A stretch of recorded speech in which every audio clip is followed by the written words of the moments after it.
Okay. All right, everybody start your cameras and sound. Snaps in 3, 2, 1. 3, 2. Oh, sorry. I faked everybody out. Okay. 3, 2, 1, go.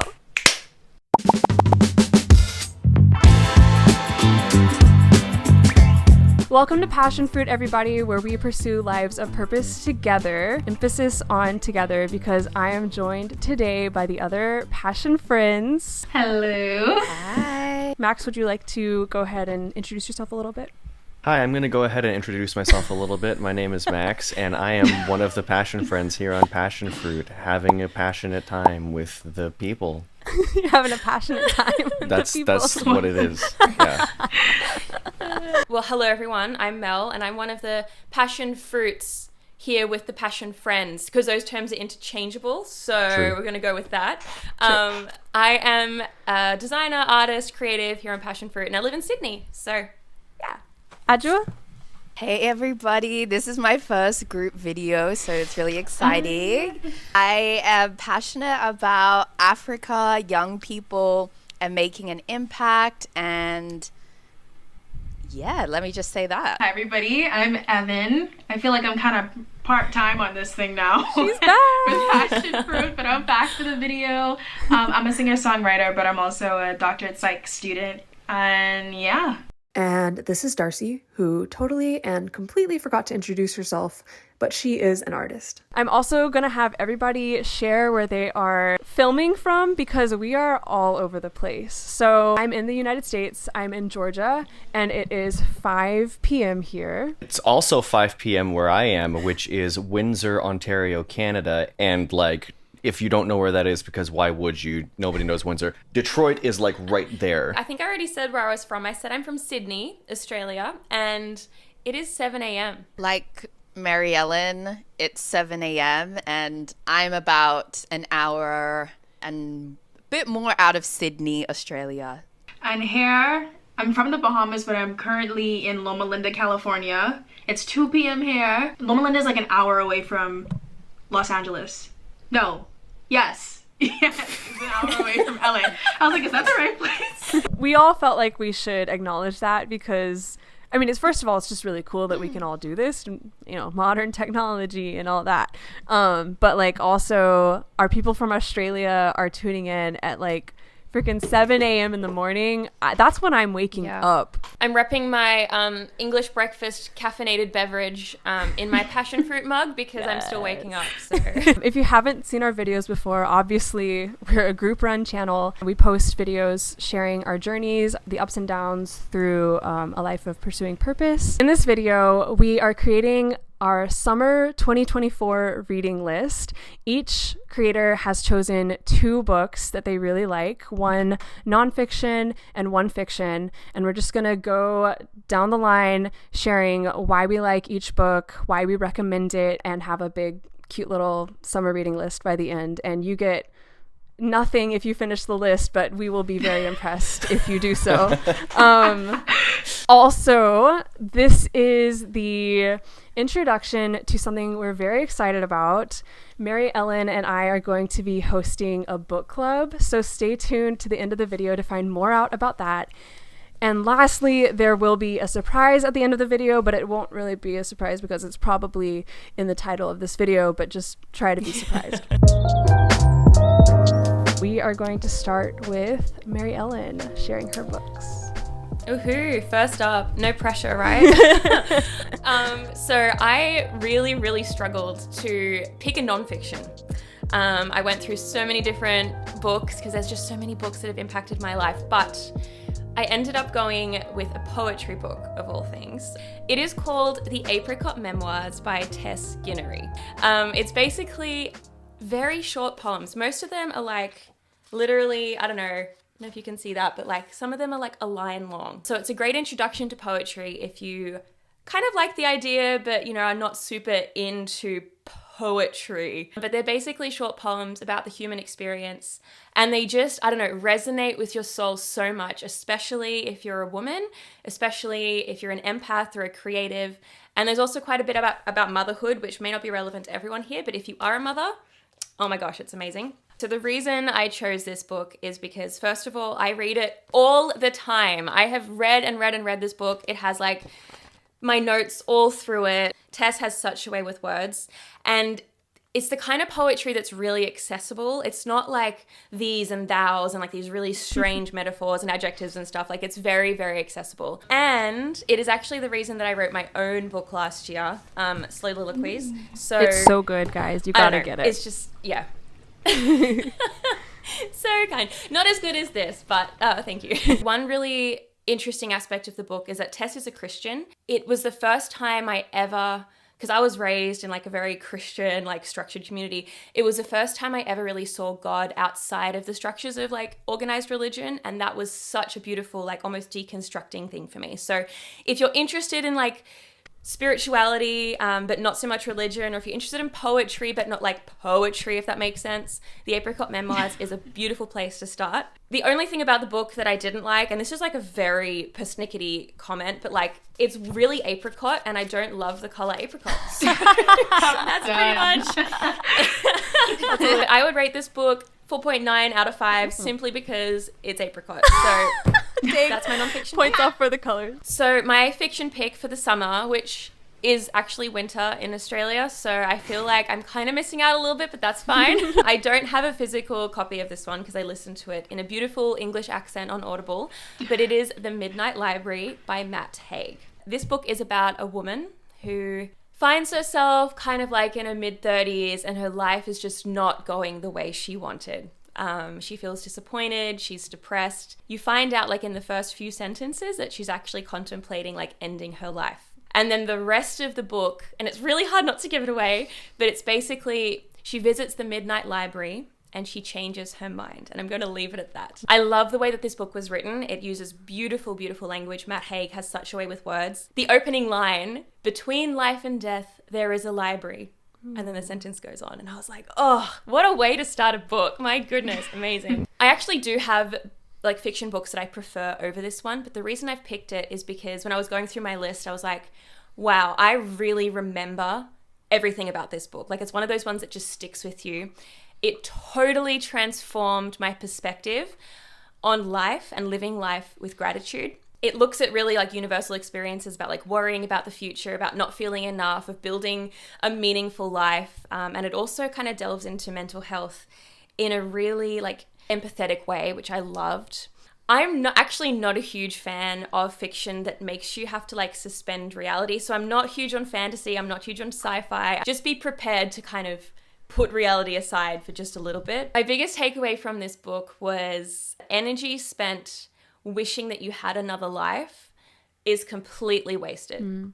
Completely wasted, because you can never experience anyone else's life. So that's all I'll say on that without spoiling it. I'm sold. I'm going to be reading this book, Maryellen. I would recommend this book to Darcie, but also anyone who's just feeling a little bit like, I don't know, dissatisfied or confused with where they are in their life. Also, anyone whose like imagination just needs a bit of a boost. It's brilliant. And I'm going to rate it 4.5 out of 5 stars simply because of like the kind of suspending reality element. That's just my taste. They're my picks for the summer, guys. Excellent. Nice. So my nonfiction book, unlike Maryellen, I knew exactly what I was going to choose. It's called With by Sky Jethani. So he uses 4 prepositions. Under, over, from, and for. Based on those prepositions, he discusses like the major paradigms of life, whether secular or religious. He shows how each one of them captures some elements of like truth, but ultimately they all still fall short. His purpose was for his readers to like reimagine and reshape their understanding of God and what having a relationship with God is like. So from a religious perspective, this book also, it like uncovers our tendency to like approach our relationship with God from kind of like a posture of like doing a lot for God. Like, you know, like I feel like in Christianity it's a lot like live your life for God, do this for God. The reason this book made the list is because I feel like it does exactly what Sky intended it to. And I read this book when I was in my buzzword deconstruction phase.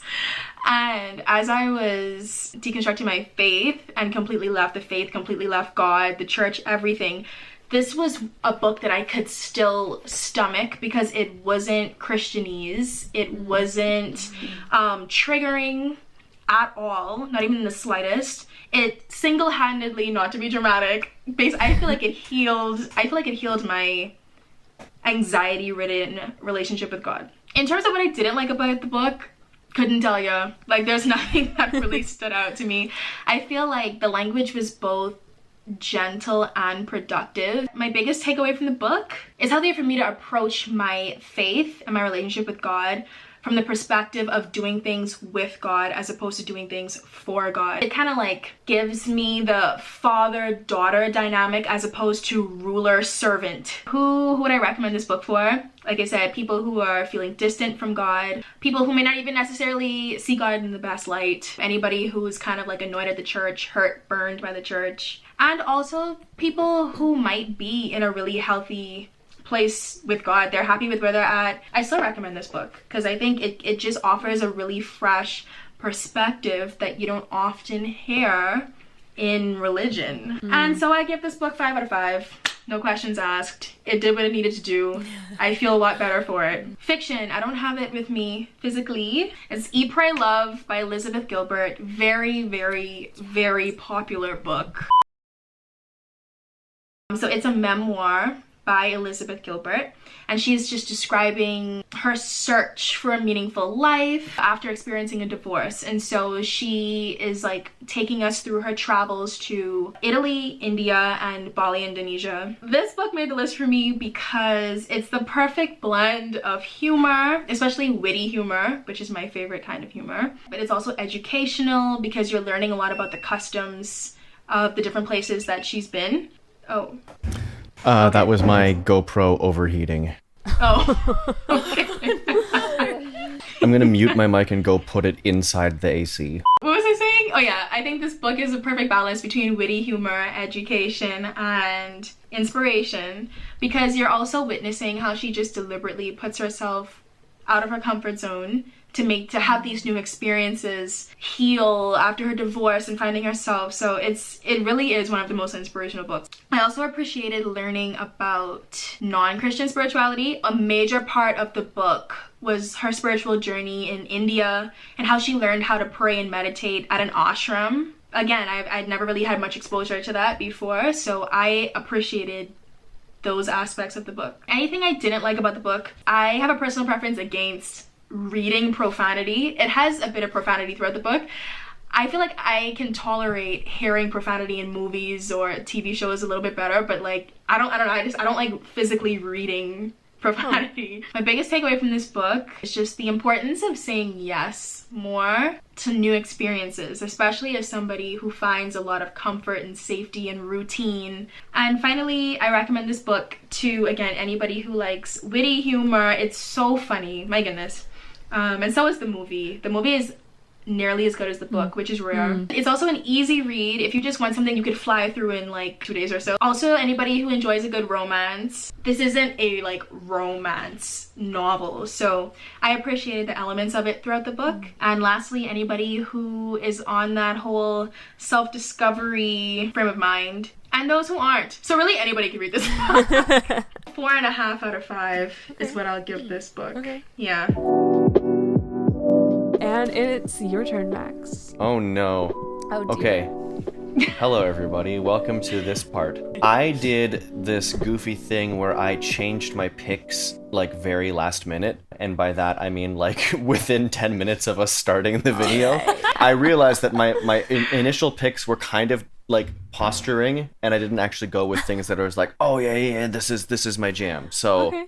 like I think this will be more honest picks. So the first one I'm going to go with, I actually do want to reread this summer. It is a book by a guy named Samir Salmanovich. It's really all about God, how Islam, atheism, and Judaism made me a better Christian. This was actually gifted to me years ago by someone I was working for when I was in my undergrad. Salmanovich was from the former Yugoslavia. It's about his interactions with like the major Abrahamic religions and atheism, and how all of those have like worked their way into how he lives his Christianity. If there's anything I didn't like about the book, it was that I might not have been ready for this at the time when I initially read it. Like, I think I was in a phase where I was still approaching things in a bit more of a linear black and white type of way. It might be alienating for someone who's going for like really, really propositional like theology or philosophy that's like, here's a clearly cut argumentation. Like, it's very much like personal anecdotes. There's this one story that like more than any of the others in here just like shook me to my core when I read it the first time. He tells a story about one time where he put together basically a service, an event, really, really unconventional thing for a church to put on, because he got a ton of like pastors from within his area to get together for a service and take turns one by one confessing to their biggest regrets or mistakes, like in front of everybody. It was like really, really intense for people to sit through. I have to reimagine what could take place in our like religious communities and what kinds of social interactions there could be. I'd say I'd recommend this to anyone who wants to kind of again explore like interfaith dialogue. Even the recommendations in the front of it are like heavily like ecumenical rabbis and imams and like public atheist thinkers who have all given their endorsement on this thing. So kind of reminds me of The Case for God by Karen Armstrong, which I think you're familiar with. Well, it is, because Karen Armstrong, #1 endorsement right there on the front cover. So there you go. My fiction choice. Okay. I switched from one Star Wars book to a different Star Wars book, you guys. Like, that's what this is going to be about, okay? And I'll tell you why this is a more honest pick for me, okay? Okay. The book in question is Ahsoka by E.K. Johnston. No secret whatsoever that Ahsoka Tano is my favorite Star Wars character by a long shot. Ahsoka is on my keychain, a pin on my corkboard, like over top of my desk. Like, Ahsoka is like just like my whole existence in this fandom. So I guess the necessary context for anyone who doesn't know, like, who is Ahsoka? Between episodes 2 and 3, Anakin Skywalker, aka the man who will one day become Darth Vader. If that's a spoiler, you're several decades You're late. really I don't know what to outside. tell you. But like, while he's still a good guy, he trains this young girl to be a Jedi, and like it's during the course of the Clone Wars. So she has a lot of wartime trauma, and the big thing, we'll just say she has a rocky relationship with the order that she belongs to. During this time, she's not sure whether or not to call herself a Jedi or not. That's not my religion, so to speak, right? And what's really powerful to me about this story, and is like my biggest takeaway from it, is the way it depicts her relationship with the Force and how she kind of like hides from it and runs away from it. There's this really, really powerful moment where she finally like lets the Force back in and allows herself to connect to it for the sake of helping others. To me, it's this really beautiful picture of someone kind of like pushing past their religious and spiritual trauma in a way that's like healthy and natural and constructive. The only real downside, in order to really know who this character is and have all of the like background that you need, at least for this book, is you have to watch like 5 seasons worth of the Clone Wars. So that's kind of a barrier for entry. But if you are able to do that, and it is a good show, then this is an awesome expansion on the character. I would recommend it to anyone who is a Star Wars fan, who's watched some of the shows, but wants to get into the book side of things. It's super accessible. I think it's actually like a young adult novel. That is my pick there. I don't think I gave my star ratings, but both of these are 4.5 out of 5 for me. Okay, can I just say I am geeking out, yes, at, early hours of the morning. I definitely am going to be getting into this summer list. My non-fiction book is All About Love by Bell Hooks. Bell Hooks is the pen name for Gloria Jean Watkins, who was an African-American author and social critic writing on race, feminism, and class. Very me. I actually haven't fully finished the book, but I've basically finished it. It is 13 concise chapters that call us back to love in societies that fail to exemplify love. Why this book made the list for me is that it describes love in a way that is realistic and not fantasy, but also it leaves the reader with a hopeful view on it. The reason why I loved it so much is because it's defined love for me from so many different angles that made me think that this book should be mandatory reading in schools.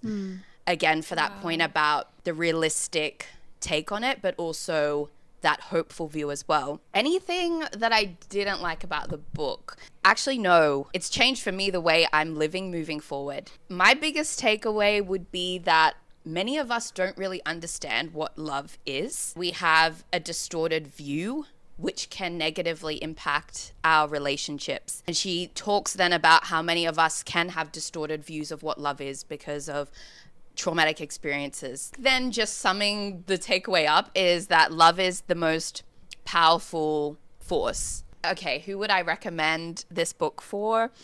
Critical thinkers, definitely, because I think that you do have to like critical essays and critical theories. Also, I would say this book is for anyone who has experienced challenging and difficult relationships where you felt like you didn't receive the love you needed or desired. And so this book could possibly be a really hopeful read for you.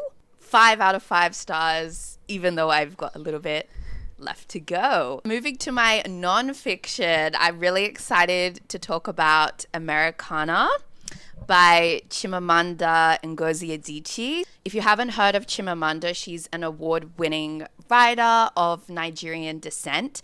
And this book tells the story of a woman, Efemelu, whose life traverses different continents. So she's born in Nigeria, and then she then moves to America to pursue her university education, and then she eventually returns to Nigeria after 15 years. When she's in America, she has to navigate challenges to do with race, dating, and there's a lot more to the book. Interestingly, this book made the list, even though I read it over 2 years ago. One of the themes she explores is this feeling of home, the concept of home and what that looks like. And I know for myself, home is an elusive concept in many ways because I consider home to be in some ways in the African diaspora where I was born, but also very much in Ghana where I have a lot of family and friends and memories through my travels there. And for that reason, I remember really feeling like I was transported into a world I could understand, but also I hadn't yet experienced the fullness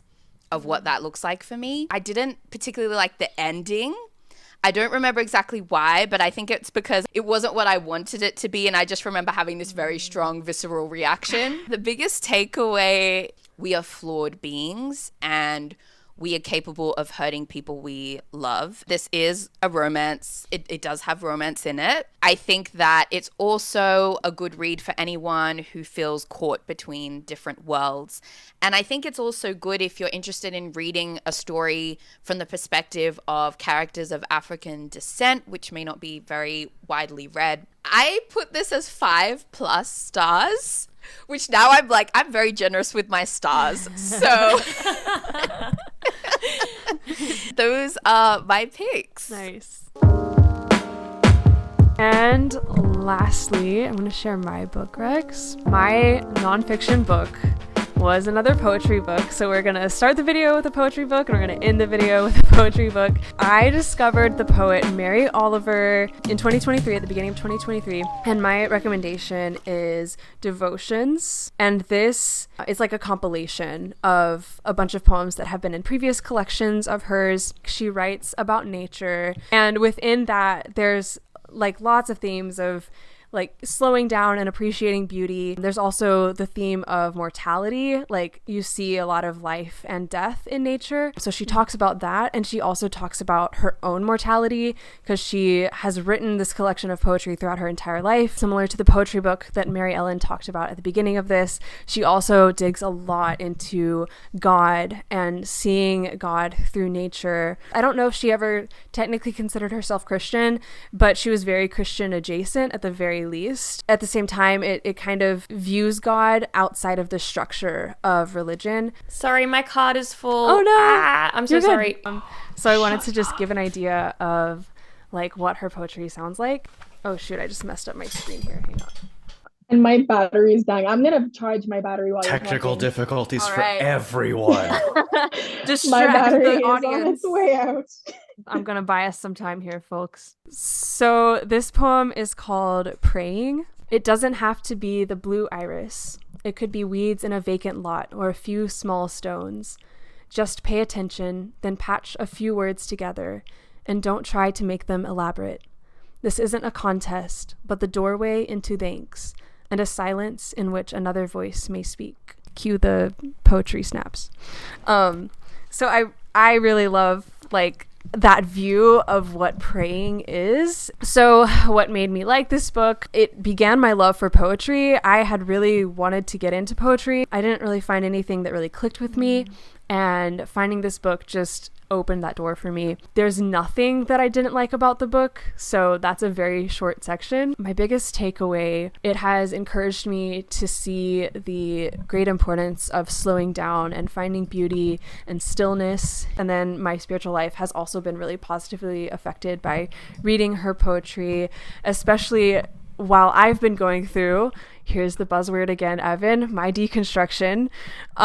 It's really provided a great way for me to connect spiritually and realize like just how I can, like I said at the beginning, kind of connect with God in different ways than I thought I had to. What kind of person would I recommend this book to? People who are maybe looking for something to nourish their spiritual life. People who haven't been able to get into poetry yet may enjoy this book. As an artist myself, I would recommend it to other artists, to those who observe the world and take in inspiration. So I would give this a 5 out of 5 stars. What is Max doing? Blowing air on my GoPro, guys.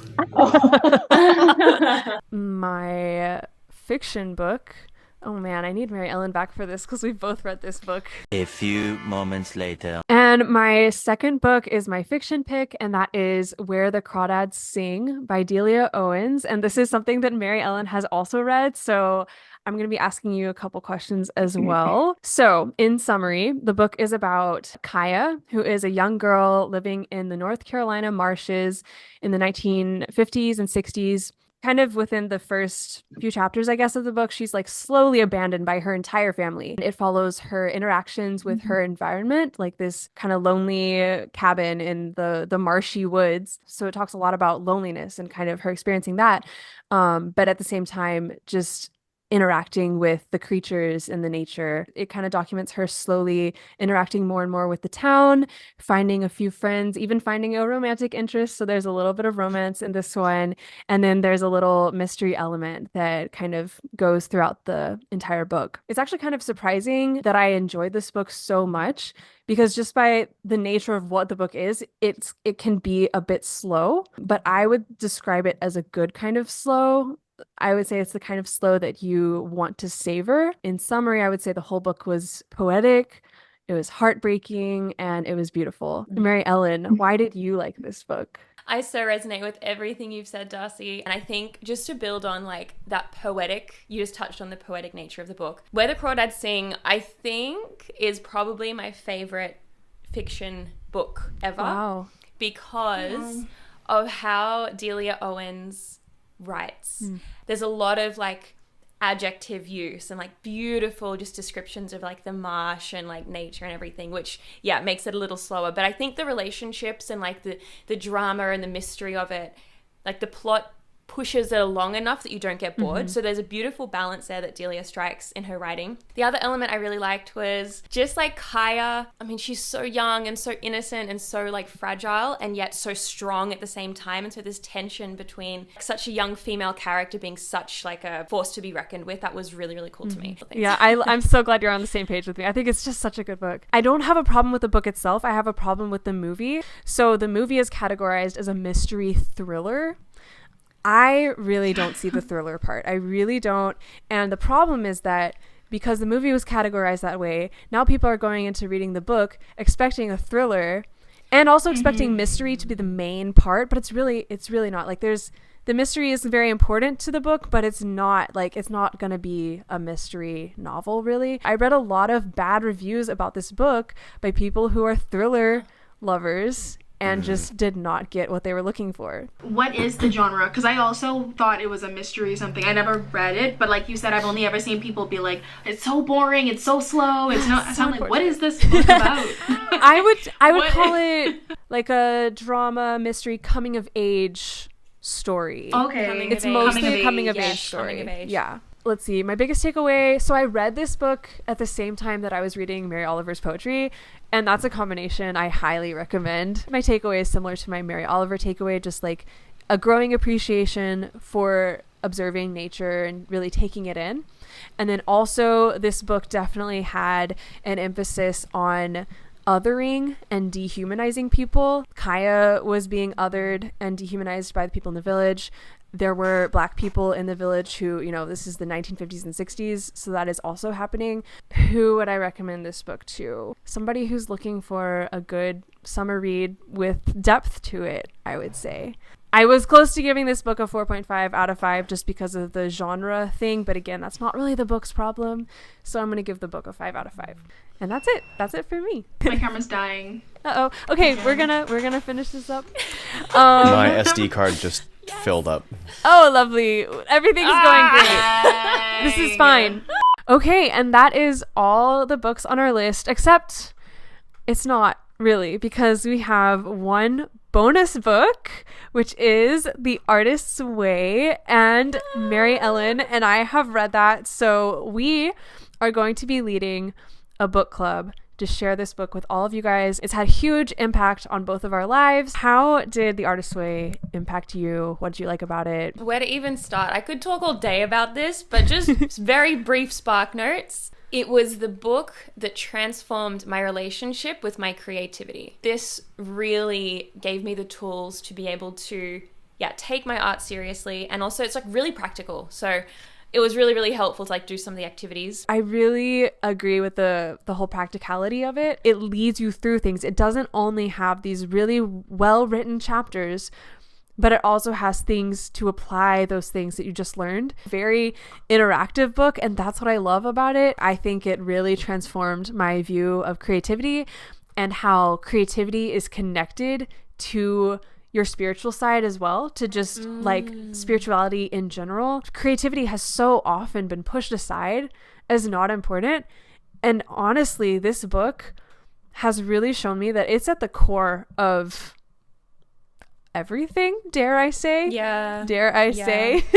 I was just going to add as well, like if you're watching this, listening to this, and you're like, I'd love to join a book club, but I'm not sure about The Artist's Way. It seems very artsy and I'm not an artist.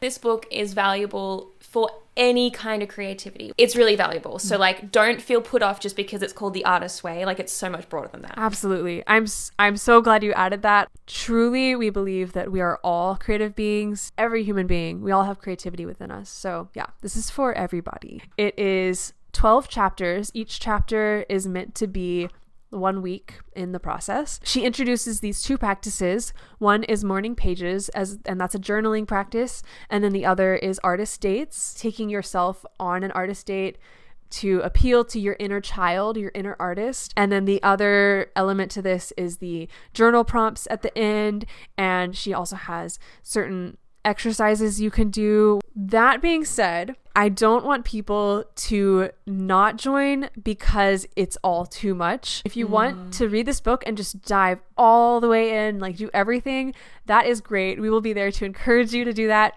But if you're on the other end and all you can really do is just read the chapters, that is totally fine too. So we want you to be able to just take this at your own pace. The book club is going to begin very soon. It's going to begin on July 1 and it will go through the end of September. We will be holding this on Discord. It's widely used by certain groups of people, and then other people are just like, I don't even know what to do with that.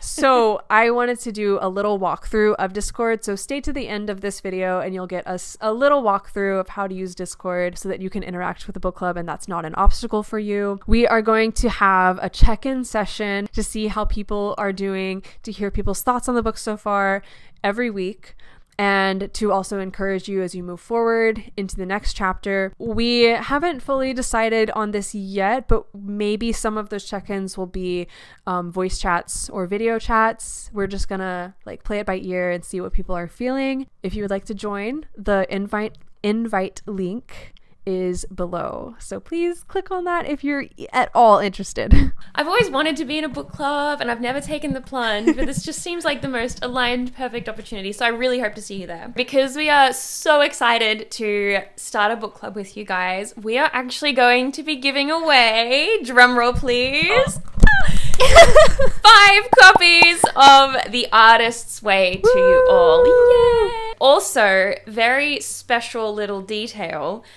Either myself or Darcie or both of us, will see how we go, but you will at least get a handwritten comment from one of us in the book that you receive, plus an art print. So Darcie has some art prints, I have some art prints. I'm not entirely sure how it's going to go, but you will get at least one art print and at least one comment in the book that you receive, just as a little token of our appreciation for engaging with our channel and for wanting to be part of our book club. So as far as entry rules, make sure you're subscribed to our channel. Like this video, you know the drill, like you guys have seen giveaways before. And then also just for fun, comment your favorite book. The comment is important because that's how we're going to be choosing the winners. We will use a randomizer and you can look below to see more specifically how we're going to be choosing the winner, but we are going to randomly choose from the comments.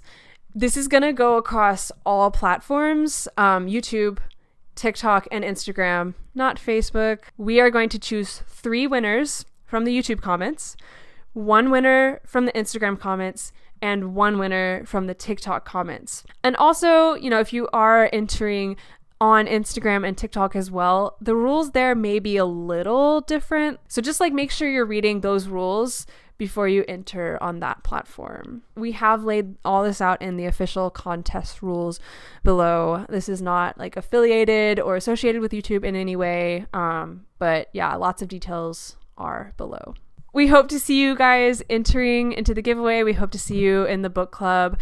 We're doing a giveaway, but you can, just go buy the book on Amazon or your local bookstore. You have time until the end of June. We're starting July 1. And even if you don't get the book in time and you want to join, you can still join and just get the book a little bit later. But yeah, we're both really excited to start. We're really excited, and make sure you stay tuned into all of our socials. We'll be giving regular updates on how the book club is going and also be announcing upcoming books. Once we finish The Artist's Way, we will be continuing with all kinds of interesting books, maybe from this video and all of our favorite books. So stay tuned. Thank you everybody for watching. We would love to hear, first of all, if you've read any of these books that we've mentioned, let us know what you thought about them. And then also let us know what your favorite books are. What are your recommendations in the comments? As always, don't forget to subscribe, to give us a like, and also to check out our other social media down below. We're on TikTok and Instagram, and we're technically on Facebook, but we're only somewhat on Facebook. It's not doing much. It's Facebook. Nobody wants It's Facebook. What do you expect? Yeah. All right, Zoom people. Anybody want to say any final words? If you read books, then your eyes will be so good at reading the books after you do that. That's wisdom. All right. I think that's a great way to end it. Thanks, Max. All right. So, happy reading to everybody who's watching, to everybody who is in the Passionfruit team, and let's keep growing together. Bye. Everybody wave. Cool. All right, we did it, guys. Gorge. Really and truly, what an experience. My goodness. All right, for those of you who aren't sure how to use Discord, welcome to the shortest demo ever because it really is pretty easy. So once you click on the link in the description, it'll take you to this page, or if you don't have it, of course, it'll take you to probably getting the app and creating an account, but eventually you'll make it to this page. Once you accept the invite, it'll take you directly into the server. Discord is made up of servers, and then within those servers are channels. And this is the general text channel. On the left there, you can see all of the servers you're a part of. If this is your first time, the only one you will have on there is the Passionfruit logo. And then under text channels, you can see The Artist's Way, and that is where we are going to be hosting our book club. I mentioned that we might have some voice chat or video conversations, and we will cross that bridge when we come to it, but you can also see there is a place for voice channels. One thing I'll mention, because it took me a second to figure this out, this functions like a lot of other social media where you have to mention a person for them to get a notification. So if you want to mention somebody directly in the group chat, use the @ symbol and then type their username and then your message for it to alert that person. And that is pretty much all there is to it. If you have any questions, feel free to reach out or, search up tutorials on YouTube.